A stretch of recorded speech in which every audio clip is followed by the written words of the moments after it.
Is it actually possible to graduate with a debt-free degree? Like, is it really possible to even get a full ride scholarship? It actually is. Does it take time? Yes. Does it take persistence and patience and determination and being very clear about your vision? Yes, yes, and yes. And so today's guest is a clear example of what it looks like when a student has a dream, has a goal, and puts in all effort and all work to turn that dream into a reality. Youssef is a Brooklyn raised, soon to be alum of the University of Chicago. He is the founder of Youssef University, which has developed into a student led higher education advocacy platform with over 250,000 followers, where he shares resources regarding college equity and access. He has also founded numerous scholarships in his name, giving out thousands of dollars and hundreds of tips to his community. Youssef is really one of those students that you want to connect with, you want to follow, and you might want to take his advice and tips because he is actually putting in the work. He is the epitome of a student who's going to earn a debt free degree because he got a full ride scholarship and then some. Let's jump into the interview. You're listening to the Scholar Budget Podcast, where we teach you how to earn a debt free degree, grow your money, and claim every opportunity with your name on it. I'm your host, Raquel Bartoli. Let's jump right in.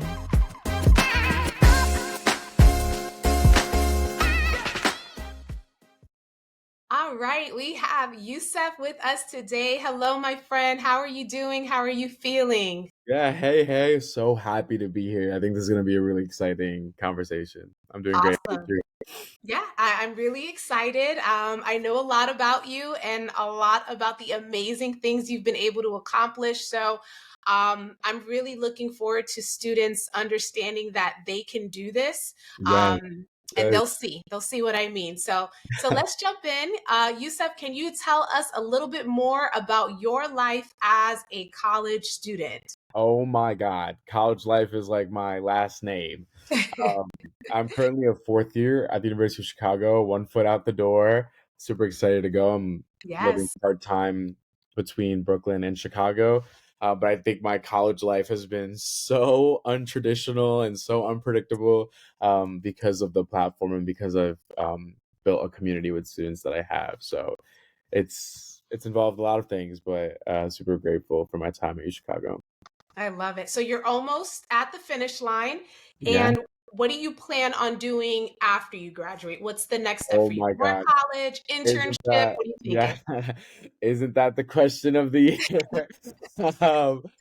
Um, I think definitely after school, I'm prioritizing my platform, and I just like I really wanna help as many students as possible. So I think I've been helping I've been reaching millions of students every year and Love um it.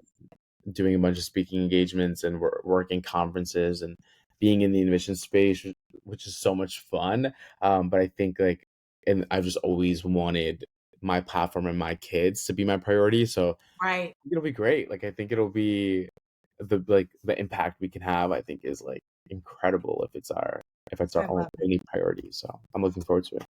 I love it. And so we know that you're in school, you're a Yeah, college student. When you graduate from college, right? When you're done and you get that degree and you shake all the hands and do all the high five, will you graduate with any student loan debt at all? What an amazing question. I will not be graduating with any debt. Um, I will actually be losing a stream of income by not being in school. Uh, Wow. because the amount of scholarships and refund checks I had been getting for the last 4 years has actually been a substantial amount. So it's been able to take me throughout college, and I won't be I won't have that post Listen, grad. that's a good problem to have. Yeah, what an amazing problem to have. I think high school, senior year of high school for me, that Youssef set up senior year of college, this Youssef now. Mm. Can you Yeah, can I'm you so dive a little bit more into that? Can you say that again and kind of break down what that means? yeah. High school me definitely set up college me because I think I'm still reaping the fruits of my labor from high school. Like I'm Right. still reap like just I'm I'm still getting scholarships every semester that I won because of my accolades and all the work I did in high school. So, like, Mm, really, like, working hard those 3 years, because senior year didn't even count, like, working hard besides applying, working right. hard those 3 years, like, has given me money for the last 4. Yeah. Wow. So can you also break down a little bit more when you say, okay, when you graduate, you're going to be debt free, but you're going to lose money. Like, what does that look like? How Yeah, is that yeah. possible? Yeah. Yeah, isn't that crazy? No, like, when I was a high school senior, like, it was my top priority to just, be applying to scholarships that, 1, directly went to me, but also covered, non-listed expenses. So when you go to Okay. college, like, yeah, I was applying to full ride scholarships. I was a finalist for numerous full ride scholarships, Gates, Coca-Cola, and I had stepped away from those because I'd gotten Questbridge and I was matched to Chicago. I had a guaranteed full ride. And I Right. knew, like, everything essentially was covered for me to attend U Chicago, but what wasn't being covered for me to get there. So I was Mm, applying to a lot of scholarships that were going directly to me to cover um, expenses that just were not listed, unofficial college expenses. I have my flights to Chicago covered. I have my Ubers to nice. the airport covered by a scholarship. I have my Wi-Fi in my What? apartment covered. When I was a freshman, I had scholarships covering my bed sheets, my comforter, my shower caddy, my shower shoes, like, things Wow. that a lot of low income students don't think about that they're actually going to need to spend. And it was Mm, a lot, and it was a lot of pressure, and I was doing a lot of it on my own. But not only was I graduating debt free, but I had guaranteed that my mother and, like, my family was not putting down a penny for me to I be love it. there.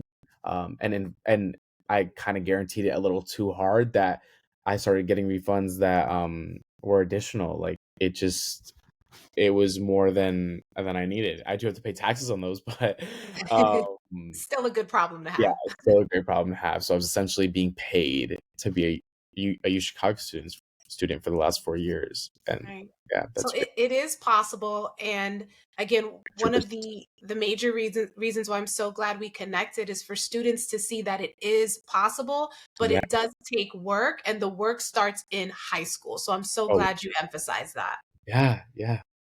And so can you tell us a little bit more about this full ride scholarship? Where did Oh, it come yes. from? Oh my And like, god. did you think you were gonna get it? Tell us the story behind that. Oh my god. If I could go back to high school Youssef and just tell him that I was getting that scholarship, that would alleviate a lot of stress. But I've always known of Questbridge. It was something that my sister applied to. It was something that people in the past in my high school had applied to, but no one had really gotten. Like, it's just like it was kind of like folklore, like, But I Right. understood that you shoot your shot, and sometimes they land. Someone needs to win it, and I am someone, like, Mm-hmm. maybe it's not someone of stature, but someone needs to win it. Like, why can't I Right. be that someone? That person. So I had applied to Chicago. Clearly, I applied to Questbridge with the hopes of attending U Chicago. Clearly, not with the mindset to make it a priority, because when I reviewed my Questbridge application after getting matched to Chicago, I realized there were typos in my college essay. I had filled out the application the night of. Like, I had missed the junior college prep program because I missed the deadline. Like, I didn't get Mm, the opportunity just because I missed the deadline, and that, like, killed me inside. Like, I think, like, missing opportunities because I just didn't have capacity or missed the deadline, like, and I was doing something else. When a lot of these programs are very enriching, like, just always felt like a wasted opportunity to me. Um, right. so I definitely was making sure that I submitted an application. If it was of quality is debatable. Um, but yeah, no, I had no idea. Like, truly, like, I tell students this and they don't believe me. Like, I've met students even at, like, Questbridge conferences, which are meant to be students who are meant to match, and I wasn't in their seat. Like, I'm talking to Right. them, so clearly they were in a better position than I was high school senior year, and I still matched to Chicago. Like, I Mm. just didn't. I remember just going home the night that was like we were. I remember finding out I was a finalist and crying and calling my mom, but Oh, um, I love it. yeah, no, I remember matching, and I remember just the day of match, and I was more stressed about the college applications I was planning on doing that night, so I was still writing supplements. So I was clearly, like, my mindset was I'm doing regular decision, like, I wasn't there was no way I was getting matched or getting a full ride. Like, Right. actually, the whole time I was, like, kicking myself over the foot. I was like, "Why did I do this? Like, I should have just ED'd somewhere and, like, made my chances better than to do this match." Um, and then when I saw that banner, I was like, "Whoa." Wow. Like, I actually, like, I cried because I was, like, stressed out. I was like, "Wait." All the Now I'm thinking emotional it's like stuff. exactly, it's like students really don't believe me. I'm like I was like, "Oh my god, wait, I'm going to Chicago," and I wasn't prepared for that because I was expecting to know where I was going by, like, May 1st, but it was Mhm. December 1st, and I already knew I was getting a full ride to Chicago, and I didn't have to worry about where I was going. Like, Mm, it had worked amazing. itself out, and yeah, I was not expecting it at all.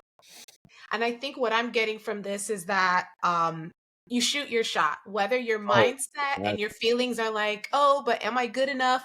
Am I going to win it? Like, put exactly. feelings and emotions to the side and shoot your shot, right? Exactly, and shoot numerous shots. Like, I think the reason why I wasn't, like, so worried about Questbridge or because I thought I was gonna get rejected was because I wasn't betting on it. Like, I had my eggs Mm, in so many different baskets, and when you're constantly applying to scholarships as a student or a parent that's trying to urge their student to apply to a different scholarship every week, there's always right. gonna be, like, a new update. There's always gonna be a new "Congratulations," or, "Sorry, not this time." So, like, Hmm. you don't have to be sort of wrapped up on this one opportunity because, like, high school seniors, I wish I could just, like, get in their heads and, like, make them, like, know that you're never gonna get these opportunities again. Like, Mm, one in this, like, stature, like, how amazing they are, but also in this, like, abundance. right, There are right. so many different programs and scholarships only for high school seniors, and you Hmm. only have one shot. Even if you're a transfer student, a gap year student, you like that it doesn't apply to you. Like, Right. you only have this one shot to apply to everything once, so do it. Like, and they're like some of them still haven't opened. Like, some of them just closed today. The Reagan scholarship closed today. Some of Right. them still haven't opened, like Hispanic Scholarship Fund or Jackie Robinson. Like, there's always gonna be opportunities. Always.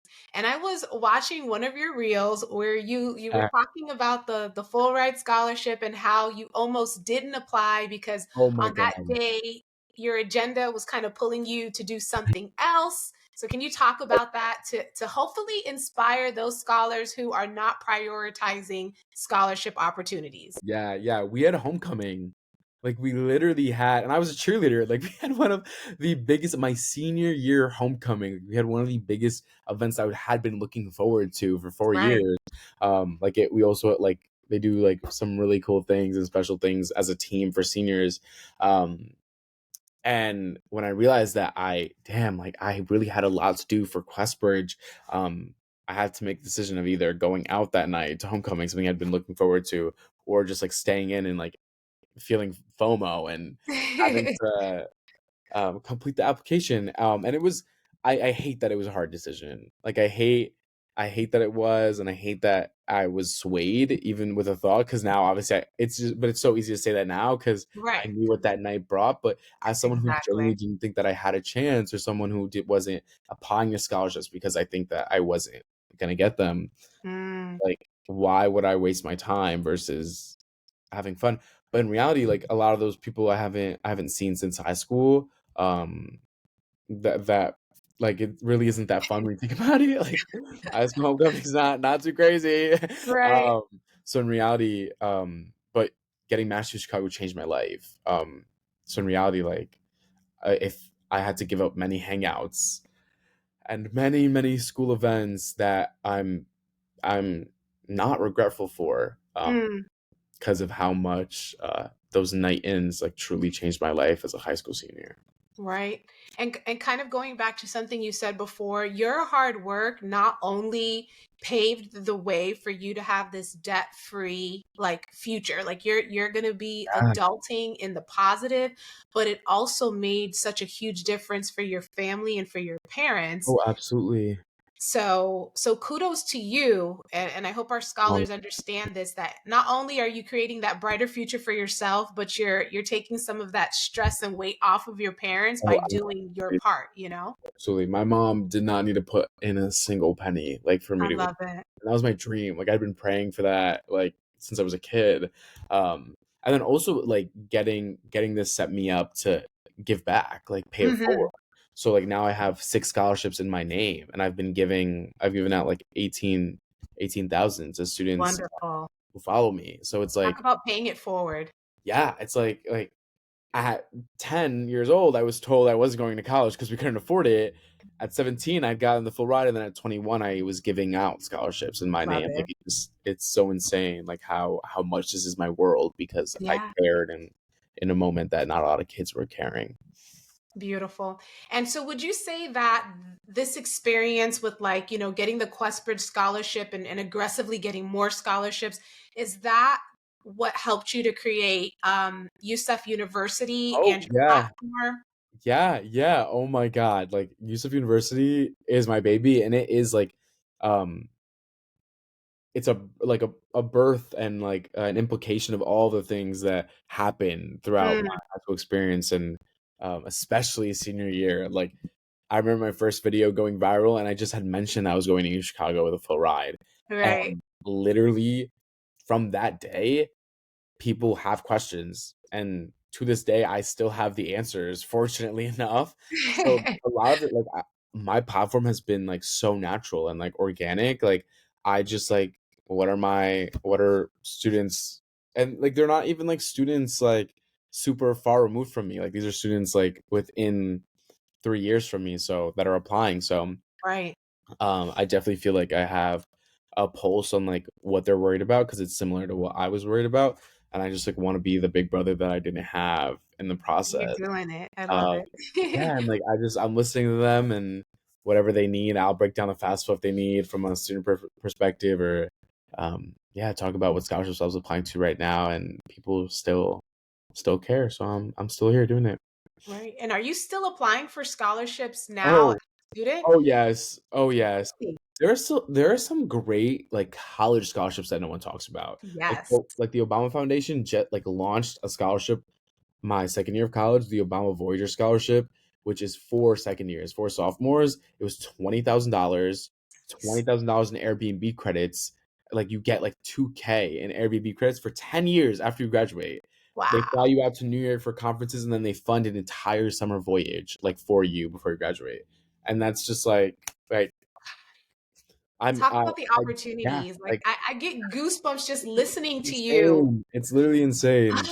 It's overwhelming to know that there are so many Uh, awesome, amazing opportunities. And which brings me to the shift.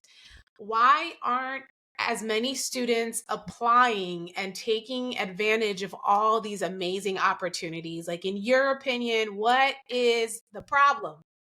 Why aren't people applying? I have the same question. I have the same question. My God. I think that when I was a kid, the problem was accessibility. Like when I was in high school, it's because a lot of these opportunities were not accessible. People just didn't talk about them.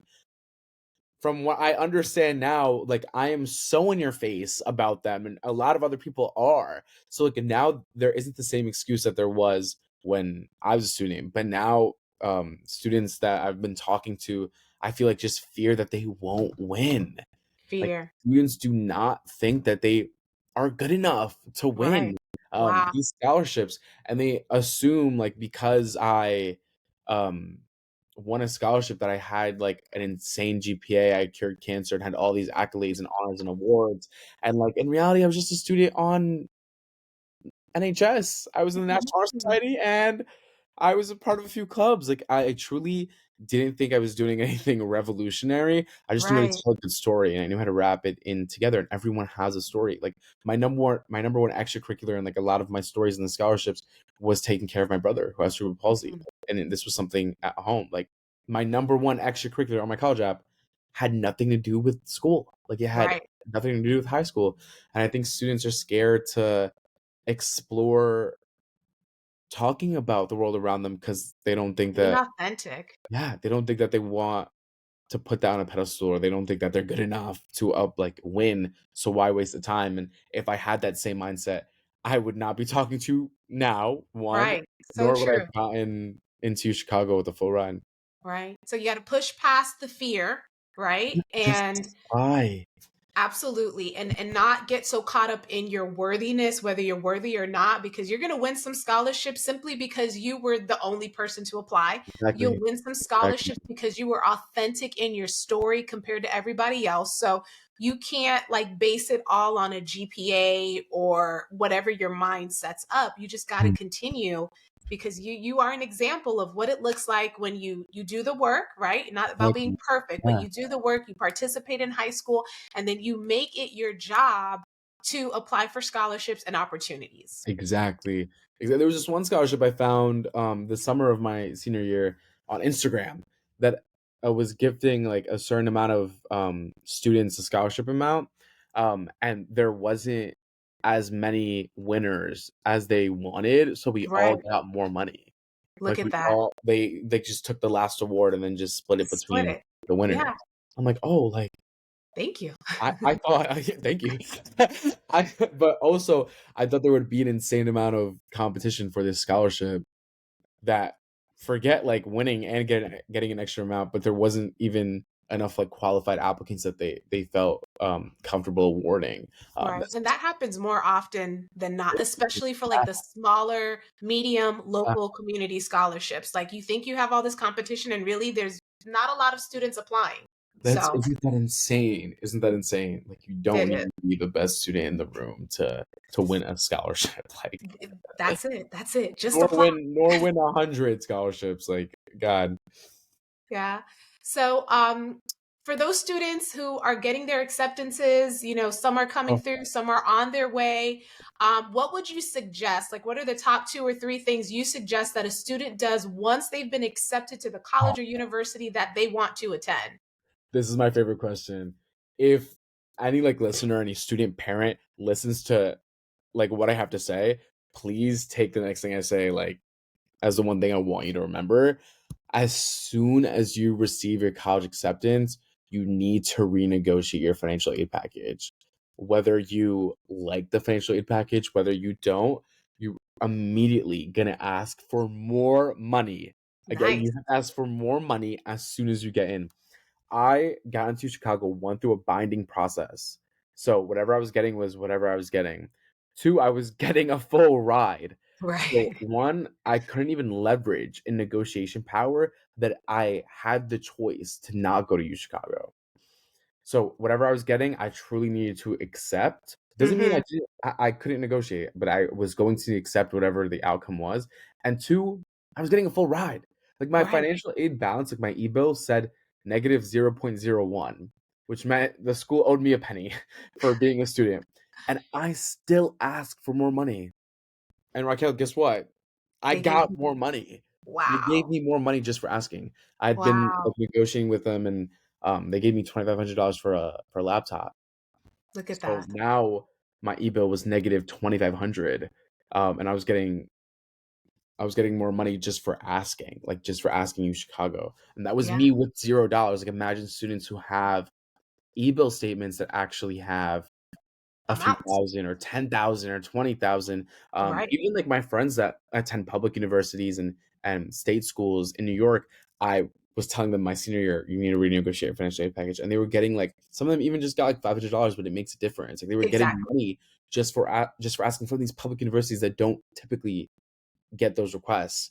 There are Hmm. many negotiation tips to doing this, but now like I'm getting like a very sizable refund because I Right. negotiated rent and I negotiated meal prep and um, all these different factors with my university that I'm getting paid every quarter from my university just for attending. And they're covering expenses just for me to attend because I had the conversation. Like a lot of this your senior year and a lot of the things that parents need to urge their students to do is have more conversations, like be more Hmm. transparent about finances because that's not going to change. If I Right. could get money, if I can have the courage to ask and get money when it said $0, what was there to negotiate?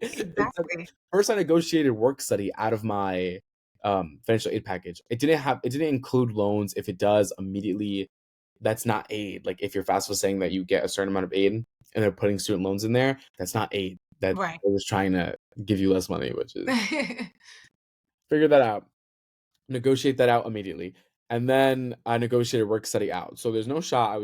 My idea was I'm a low income first gen student of color. Like I at one of the hardest universities in the world. Like Chicago Mhm. is a ridiculously like rigorous institution that I really wanted to just prioritize grades. Like I'm here Right. for a reason, and I want to be successful as a Chicago student. So I can't worry about working. So Right. we renegotiated work study out of my financial aid, and then I negotiated more. I was like, You were "Oh, able we to can get it. renegotiate that, and you have an $11 billion endowment."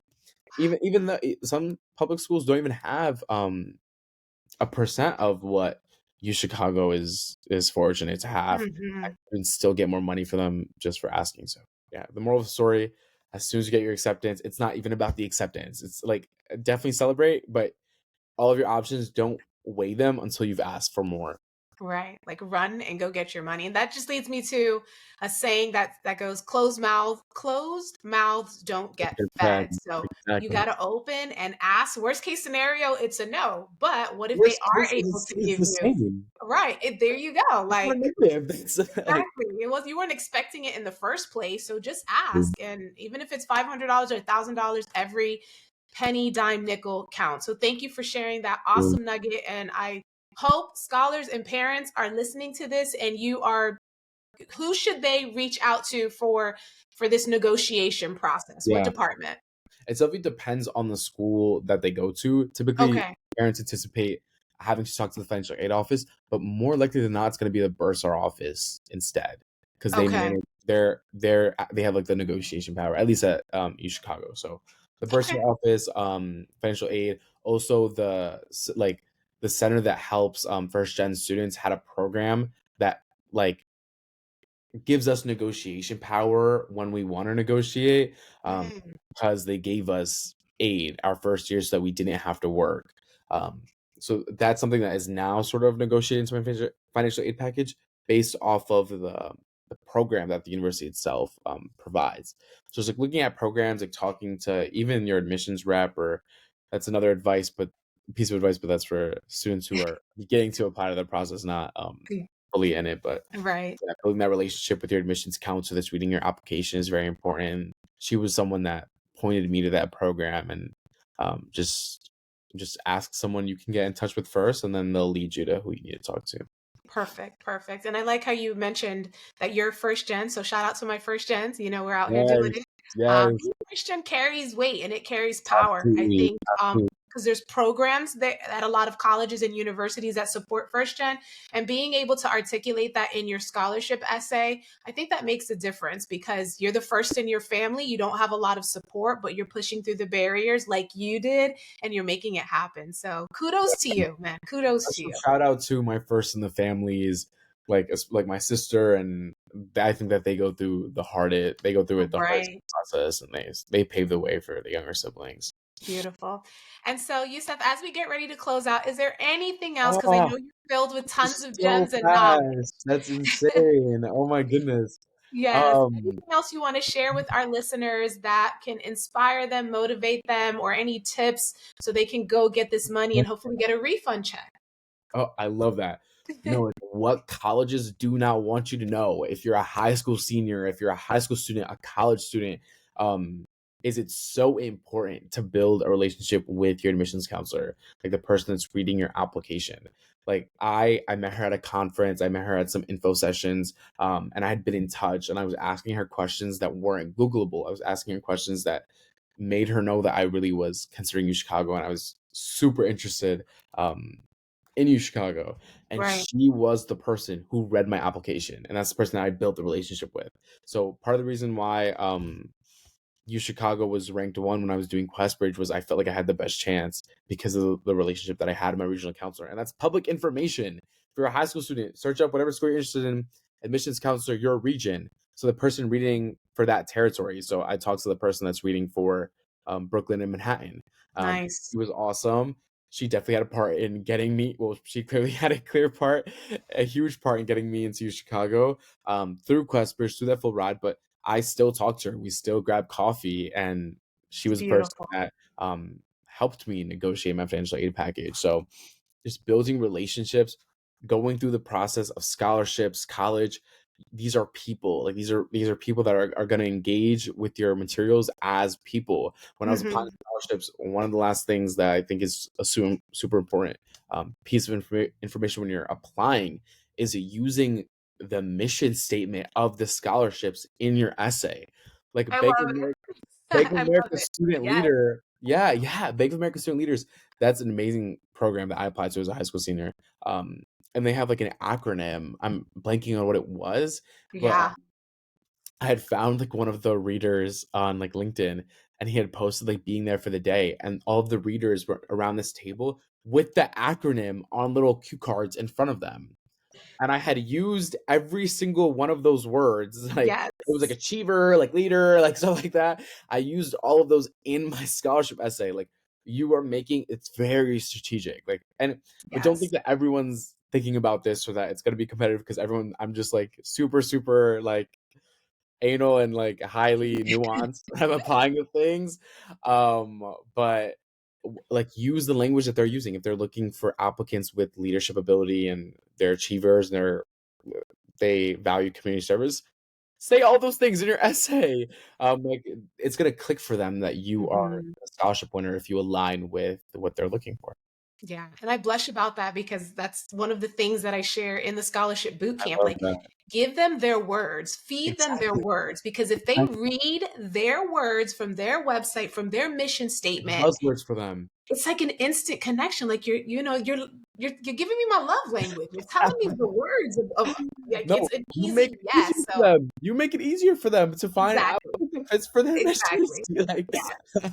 So that it's was a so good nugget. I and love it. I saw this very full circle because as a scholarship founder, like as someone that's read Uh-huh. thousands of people who applied to my own scholarships, a lot you would be surprised how many kids do not win my scholarships because they're not answering the question. Yep.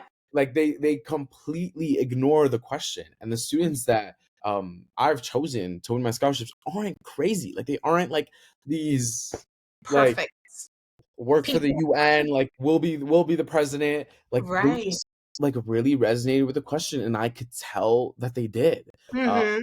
and if they didn't win my scholarship, then they were definitely a finalist, and I urged them to apply to another one. And I've had a finalist of one of my very first scholarships win a later one. So Love it. very Yeah. cool. Just like So many tips and nuggets, but it's like, and it can be overwhelming, but I just want to encourage parents and scholars to just start with something, right? Maybe it's yeah, just, making sure you're answering the question. Now, next time you're going to make sure you get the organization's mission statement. Simple things like getting your essay proofread and edited, those are the little things that will move your application even closer to the top.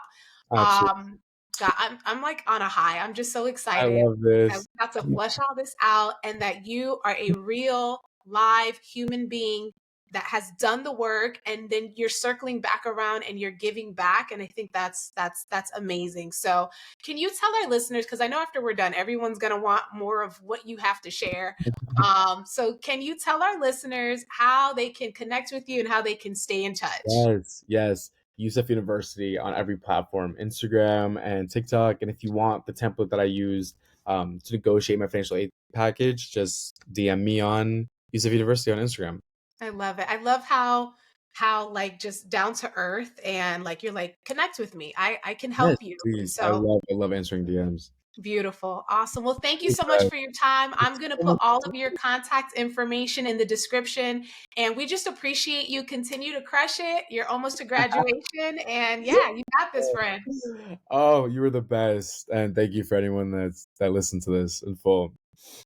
Hey there. I hope you were taking notes and you're ready to implement what you heard. If this podcast inspired you or helped you in any way, I would love for you to subscribe, follow, and share this with a student, parent, or educator you care about, because sharing is caring. Also, your feedback means a lot. So please leave a written review of this show on Apple Podcasts. And if you ever want to connect outside of the podcast, you can find us at The Scholar Budget on Insta or the Book of Faces. So until next time, shine bright and put in the work so we can make those dreams a reality. Bye!